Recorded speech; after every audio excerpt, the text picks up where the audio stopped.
शरद पवार आणि अजित पवार आज पुण्यातील बैठकीत एकत्रित उपस्थित राहणार। वसंतदादा साखर कारखान्यामध्ये महत्त्वाच्या बैठकीचं आयोजन। भाजप नेते सुनील बागुल यांच्या पुतण्याला अटक। नाशिकमधील गंगापूर गोळीबार प्रकरणात पोलिसांची मोठी कारवाई। मुख्य आरोपी तुकाराम चोतवे आणि अजय बोरीसा अद्यापही फरार। पुण्यातील हडपसरच्या रस्त्यावर गुंडगिरी करणाऱ्यांना पोलिसांकडून धडा। दमदाटी करत टेम्पोची काच फोडणाऱ्या आरोपींची रस्त्यावरून धिंड। आरोपी सूरज पाटीलला गुडघ्यावर चालवलं।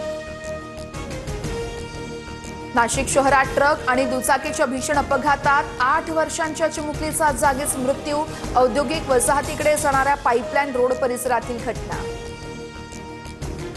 अहिल्यानगरमध्ये आज शिवशक्ती आणि भीमशक्ती जनाक्रोश मोर्चा। आमदार संग्राम जगताप आणि गोपीचंद पडळकर रॅलीत सहभागी। बाबासाहेबांबद्दल आक्षेपार्ह लिखाण केल्याच्या निषेधार्थ रॅली। न्यायालयीन पद्धतीने लढून आम्ही कबूतरखाने पुन्हा सुरू करू। दादरच्या जैन मंदिरातील मुनींचा इशारा। मृत कबूतरांच्या आत्म्याला शांती मिळावी म्हणून प्रार्थना सभेचंही आयोजन।